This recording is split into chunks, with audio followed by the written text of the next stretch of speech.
ನಾಟಿ ಕೋಳಿ ಸಾಂಬಾರು ಹೇಗೆ ಮಾಡೋದು ಅಂತ ನೋಡೋಣ. ಮೊದಲಿಗೆ 4 ಈರುಳ್ಳಿ, 3 ಟೊಮ್ಯಾಟೊ, 1 ಬೌಲ್ ಪುದೀನ, 1 ಬೌಲ್ ಕೊತ್ತಂಬರಿ, 1 ಬೌಲ್ ಕಾಯಿ, ಚಕ್ಕೆ, ಲವಂಗ, ಗಸಗಸೆ, ಏಲಕ್ಕಿ, ಶುಂಠಿ ಮತ್ತು 4 ಹಸಿಮೆಣಸಿನ್ಕಾಯಿ ತೊಗೊಂಡು ನಂತರ ಒಂದು ಕುಕ್ಕರ್ಗೆ 3 ಇಂದ 4 ಸ್ಪೂನ್ ಎಣ್ಣೆ ಹಾಕ್ಕೊಂಡು ನಂತರ ಕಟ್ ಮಾಡ್ಕೊಂಡಿರೋದ್ರಲ್ಲಿ ಅರ್ಧ ಈರುಳ್ಳಿ ಹಾಕ್ಕೊಂಡು 2 ಹಸಿಮೆಣಸಿನ್ಕಾಯಿ ಹಾಕ್ಕೊಂಡು ಚೆನ್ನಾಗಿ ಬಾಡಿಸ್ಕೋಬೇಕು.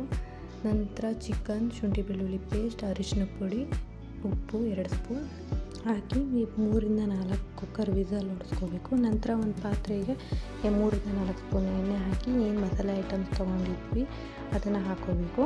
ನಂತರ ಈರುಳ್ಳಿನ ಕಟ್ ಮಾಡ್ಕೊಂಡಿರ್ತೀವಲ್ಲ ಅದನ್ನು ಹಾಕ್ಕೋಬೇಕು. ನಂತರ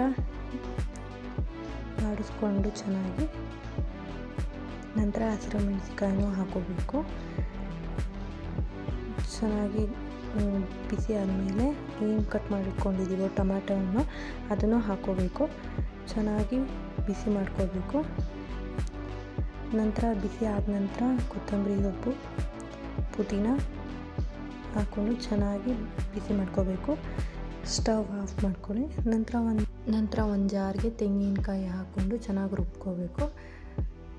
ನಂತರ 2 ಸ್ಪೂನ್ ಖಾರ ಪುಡಿ, 1.5 ಸ್ಪೂನ್ ಧನಿಯಾ ಪುಡಿನ ಹಾಕ್ಕೊಂಡು ನಂತರ ಅರ್ಧ ಸ್ಪೂನಷ್ಟು ಅರಿಶಿನ ಪುಡಿ ಹಾಕ್ಕೊಳ್ಳಿ.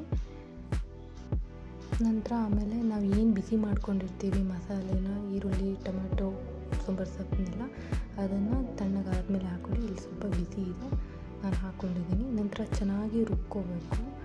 ನಂತರ ಚಿಕನ್ ಬೆಂದಿದೆಯೋ ಇಲ್ವೋ ಅಂತ ನೋಡಬೇಕು. ಬೆಂದಿಲ್ಲ ಅಂದರೆ ಇನ್ನೊಂದು ವಿಸಲ್ ಹೊಡೆಸ್ಕೊಳ್ಳಿ. ಇಲ್ಲಿ ಬೆಂದಿದೆ ಚಿಕನ್. ಸೊ ಹಾಗಾಗಿ ಒಂದು ಪಾತ್ರೆಗೆ ಮಸಾಲೆ ಮತ್ತು ಚಿಕನ್ನ ಮಿಕ್ಸ್ ಮಾಡಿ ಕುದಿಯೋಕೆ ಇಟ್ಟಿದ್ದೀನಿ. ರುಚಿಗೆ ತಕ್ಕಷ್ಟು ಉಪ್ಪು ಹಾಕ್ಕೊಬೇಕು. ನಂತರ ಕುದಿಬೇಕಾದ್ರೆ ಮೊಟ್ಟೆ ಏನಿರುತ್ತೆ ಅದನ್ನು ಲಾಸ್ಟಿಗೆ ಹಾಕೊಂಡು ಕುದಿಸ್ಕೊಂಡ್ರೆ ಚಿಕನ್ ಸಾಂಬಾರು ರೆಡಿ ಆಗುತ್ತೆ. Thank you for watching. Please subscribe.